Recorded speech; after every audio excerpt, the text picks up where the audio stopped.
सार शर्मा, क्या supreme court के सामने केंद्र सरकार ने झूठ बोला? और क्या यह झूठ बोलना स्वीकार है क्योंकि मुद्दा कश्मीर को लेकर है?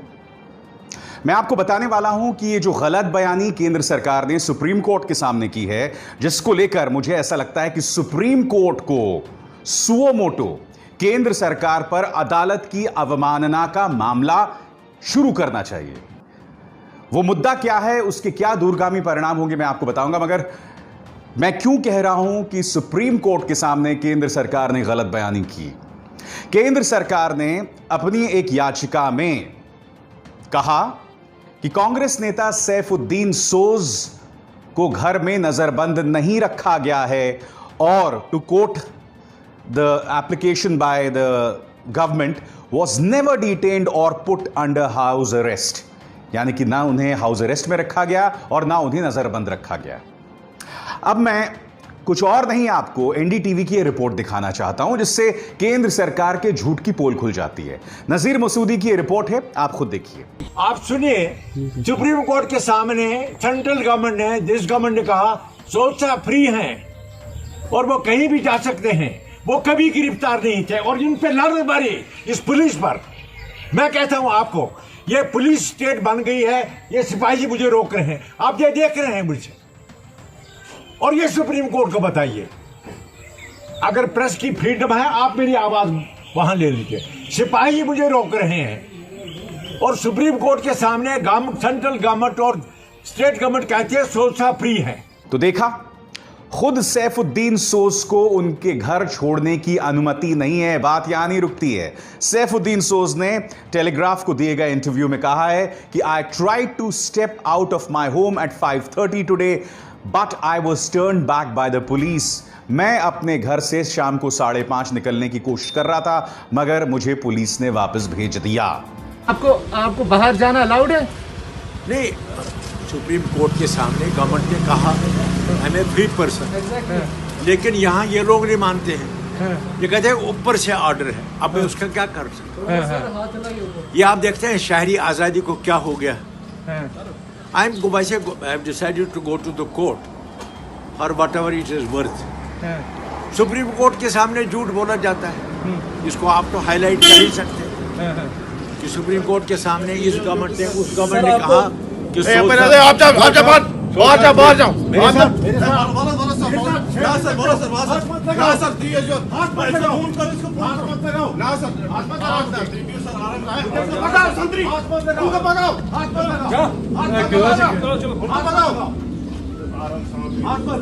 कैसे होगा?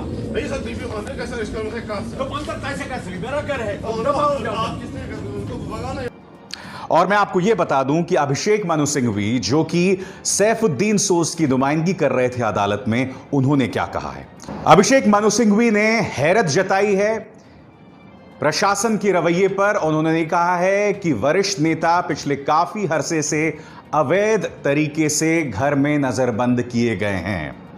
मगर आप जानते हैं कि केंद्र सरकार ने क्या कहा इस मुद्दे पर, या ये कहा जाए प्रशासन ने क्या कहा इस मुद्दे पर, क्योंकि प्रशासन केंद्र सरकार के अंतर्गत आता है। सॉलिसिटर जनरल जो हैं, वो union territory of Jammu Kashmir की नुमाइंदगी कर रहे थे, तुषार मेहता। जी हां, तुषार मेहता, जो कहीं ना कहीं केंद्र सरकार के अहंकार, उनकी गलत बयानी का चेहरा बन गए हैं। उन्होंने कहा कि ऑल इज वेल और पूरी तरह से आजाद हैं सैफुद्दीन सोज, उन्हें कोई नहीं रोक रहा है। और इसके बाद अदालत क्या कहती है? जस्टिस अरुण मिश्रा कहते हैं, अब इस संदर्भ में हमें किसी और याचिका को स्वीकार करने की जरूरत नहीं है और हम अपील को खारिज करते हैं। आज मैं जस्टिस अरुण मिश्रा से यह अपील करना चाहूंगा, सुप्रीम कोर्ट से अपील करना चाहूंगा कि मैंने आपको कार्यक्रम की शुरुआत में एनडीटीवी की रिपोर्ट दिखाई, जिसमें आपने देखा कि सैफुद्दीन सोज अभी भी अपने घर के अंदर हैं। वो खुद बयान दे रहे हैं कि मैं अपने घर में बंद हूं। मैं उम्मीद करता हूं कि सुप्रीम कोर्ट इसका संज्ञान लेगी। मैं आपसे ये तमाम बातें क्यों कह रहा हूं, इस पर आपको गौर करना पड़ेगा, क्योंकि देखिए हो क्या रहा है आज की तारीख में। जम्मू कश्मीर में जितने भी नेता जिनका भारतीय संविधान में विश्वास है, जिनका भारत में विश्वास है, सबको या तो लंबे अरसे से नजरबंद किया गया है या एक लंबे अरसे तक नजरबंद थे और अब जाके रिहा हुए हैं। इन चेहरों पर गौर कीजिए। शाह फैसल, महबूबा मुफ्ती, उमर अब्दुल्ला जो अब रिहा हो गए हैं मगर एक अरसे तक बंद थे, ये वो तमाम लोग हैं जिनका इंडियन स्टेट में विश्वास है, भारत में विश्वास है, जिन्होंने बार बार जम्मू कश्मीर की जनता से अपील की है कि आप बाहर आएं, वोट दें। एक ऐसे मौके पर जब आतंकवादी जम्मू कश्मीर की जनता को रोक रहे थे वोट देने से। मेरी बात ये पूरी तरह से मेरी समझ के परे है कि आखिर जिस राजनेता का भारत में विश्वास है उन्हें आप नजरबंद क्यों कर रहे हैं? इस कार्रवाई से कौन खुश होगा? इस कार्रवाई से दो ही लोग खुश होंगे, एक तो पृथकतावादी सेपरेटिस्ट जिनका भारत में विश्वास नहीं है, और दूसरा आतंकवादी और पाकिस्तान। क्यों? क्योंकि होगा क्या कि जैसे ही आप जम्मू कश्मीर के अंदर मुख्य धारा के जो राजनेता हैं उनकी आवाज को दबाएंगे, वहां की जनता को दबाएंगे, तो ऐसे में जो सेपरेटिस्ट हैं, आतंकवादी हैं, वो मजबूत होंगे, क्योंकि उनका तो वैसे ही विश्वास नहीं है भारत के ऊपर। तो ऐसे में वो मजबूत होंगे। मैं आपको बता दूं कि सैफुद्दीन सोज के बेटे सलमान सोज ने इस मुद्दे पे क्या कहा है, पढ़ के सुनाना चाहता हूं। Dear PM Narendra Modi, you lead a government of liars. For a year, my father was not allowed by police to leave our home. They had no written orders. Now Jammu Kashmir government lies, says he wasn't under house arrest. How low will you go? Well, after no intrusion, anything is possible. Salman सोज यहां क्या कह रहे हैं कि मोदी सरकार झूठों की सरकार है, मगर हमें हैरत में नहीं आना चाहिए, क्योंकि मोदी सरकार ने तो यह भी दावा किया था कि चीन ने घुसपैठ नहीं की थी। अब जब आप इतना बड़ा झूठ बोल सकते हैं तो यह तो कुछ भी नहीं है उसके सामने। अब इस मुद्दे पर उमर अब्दुल्ला ने द वायर को एक वीडियो कॉल के जरिए इंटरव्यू दिया है और इसमें उन्होंने कुछ अहम बातें की हैं जिस पर आपको गौर करने की जरूरत है, जो मैं आपको पढ़ के सुनाना चाहूंगा। उमर अब्दुल्ला कहते हैं, The magistrate came with his rubber stamp and his pen, assuming that I would sign it quite happily and run away. And he gave me the bond and said, you sign this and you can leave. And the bond says that I will remain silent on all developments in Jammu and Kashmir subsequent to August 5, 2019 for the foreseeable future, which is basically tantamount to saying that I will no longer be a politician. I said, no, I am not going to sign this bond because to sign it silences me for the future. केंद्र सरकार उमर अब्दुल्ला की आवाज को बंद करने की कोशिश कर रही थी। इस बात जो है हमारे समझ के परे है। मैं आपको बता चुका हूं, उमर अब्दुल्ला वो हैं जिन्होंने जम्मू कश्मीर की आम जनता से यह अपील की थी कि वो बाहर आएं, वोट करें। एक ऐसे वक्त जब आतंकवादी, जब हिजबुल मुजाहिदीन, लश्कर-ए-तैयबा जम्मू कश्मीर की जनता को धमकी दे रहे थे कि आप वोट ना करें, तो ऐसे में उमर अब्दुल्ला जैसे राजनेताओं, शाह फैसल जैसे राजनेताओं, सैफुद्दीन सोज जैसे राजनेताओं पर दबाव बनाने का तुक क्या है, मुझे ये बात समझ नहीं आ रही है। क्या इस बात पर केंद्र सरकार को गौर करने की जरूरत नहीं है? यह आखिर भारत के हित में कैसे हो सकता है? मुझे डर इस बात का है कि केंद्र सरकार का यह रवैया कहीं ना कहीं कश्मीरी जनता को भारत से दूर करता जा रहा है। मैं एक बात पूछना चाहता हूं इस देश के मध्यम वर्गीय परिवारों से। आजकल स्कूल्स बंद हैं, आपके और हमारे बच्चे घरों में बैठकर ऑनलाइन क्लासेस कर रहे हैं। क्या आप जानते हैं कि कश्मीर के अंदर 3G काम नहीं कर रहा है, 4G काम नहीं कर रहा है, स्कूल्स पहले ही नहीं चल रहे हैं, ऊपर से ऑनलाइन क्लासेस भी संभव नहीं है। आप कल्पना कीजिए अगर आपका बच्चा इस स्थिति में होता तो क्या होता। ऐसे में उनके साल दर साल बर्बाद होते रहेंगे, उनके बच्चों का भविष्य बर्बाद होता रहेगा। और अगर उनके बच्चों का भविष्य बर्बाद होता रहेगा तो आपसे मैं एक सीधा सवाल पूछना चाहता हूं कि आम कश्मीरी भारतीय मुख्यधारा में कैसे शामिल होगा?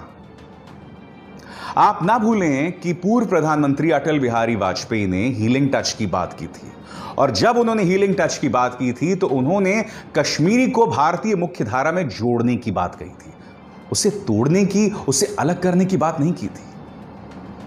कल्पना कीजिए कि अगर आपका बच्चा ऑनलाइन क्लासेस ना पढ़ पाए और इसी तरह से उसका वक्त बर्बाद होता रहे। ये जो दोनों घटनाएं आपके सामने मैं पेश कर रहा हूं ना, जिस तरह से सैफुद्दीन सोज के मामले में केंद्र सरकार ने झूठ बोला, और दूसरी तरफ जिस तरह से बच्चे जो हैं वहां पढ़ नहीं पा रहे हैं, पृथकतावादी वहां मजबूत हो रहे हैं। मुझे ऐसा लग रहा है ये तमाम बातें इस बात का प्रमाण है कि केंद्र सरकार की रणनीति में एक बहुत बड़ी दिक्कत है। और रही बात सुप्रीम कोर्ट को झूठ बोलने की, गलत बयानी करने की, तो कश्मीर के मुद्दे पर तो हो ही रहा है।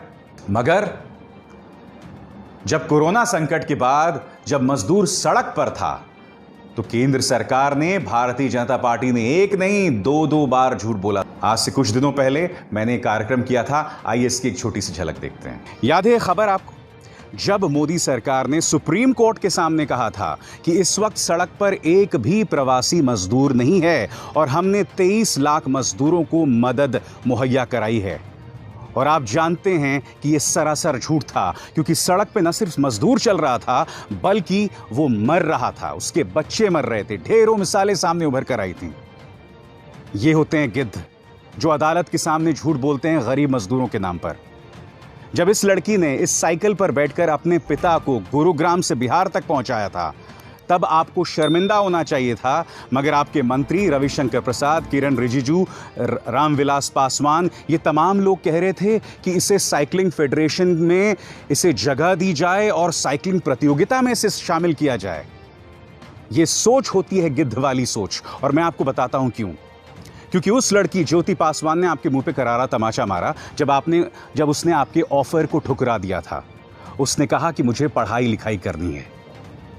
उसकी गुर्बत पर, उसकी मजबूरी को जो सियासी तौर पर इस्तेमाल करने की कोशिश करता है ना, वो होता है गिद्ध।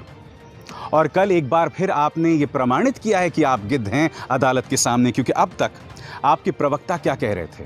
आपके प्रवक्ता ये कह रहे थे कि जो गरीब मजदूर अपने घर जा रहा है हम उससे पैसे नहीं ले रहे हैं, जबकि ढेरों मिसालें थी जहां गरीब को टिकट के पैसे देने पड़ रहे थे। चाहे गुजरात सरकार का वो फरमान हो या फिर रेलवे बोर्ड के चेयरमैन यादव साहब हों, जिन्होंने कहा था कि हम मजदूर से इसलिए पैसा ले रहे हैं क्योंकि मजदूर कहीं ऐसे ही ना पहुंच जाए रेलवे स्टेशन जैसे कि मजदूर जो है वो मजे ले रहा है, घर जो है वो मजे लेने के लिए जा रहा है। मैं जो आपके सामने बात रखने की कोशिश कर रहा हूं वो क्या है? कल अदालत के सामने केंद्र सरकार ने क्या कहा, मैं आपको पढ़ के सुनाना चाहता हूं। उन्होंने स्पष्ट कर दिया, और आपके स्क्रीन पर, In a statement to the court, Solicitor General Tushar Mehta, who was representing the central government, said the fare for the special Shramik trains organized by the railways is paid either by the originating state or by the receiving state. जिसका अर्थ क्या हुआ कि जो पैसा गरीब मजदूर पे कर रहा है वो या तो जिस राज्य से वो चल रहा है वो राज्य वो पैसे दे रहा है, या जिस राज्य को वो जा रहा है वो पैसे दे रहा है। और संबित पात्रा ने हमें क्या बताया था? संबित पात्रा ने हमें यह बताया था कि 85% जो है वो भारत सरकार पे कर रही है। तो चाहे कश्मीर में सैफुद्दीन सोज का मामला हो या फिर कोरोना संकट के बाद गरीब जिस दोजक से, जिस नर्क से गुजर रहा है, इन तमाम मामलों में केंद्र सरकार तुषार मेहता के जरिए सुप्रीम कोर्ट से गलत बयानी करती है। क्या ये तमाम बातें सुप्रीम कोर्ट को दिखाई और सुनाई नहीं देती? क्या ये मुद्दा उठाया जाना जरूरी नहीं है? सोचिएगा इस बारे में।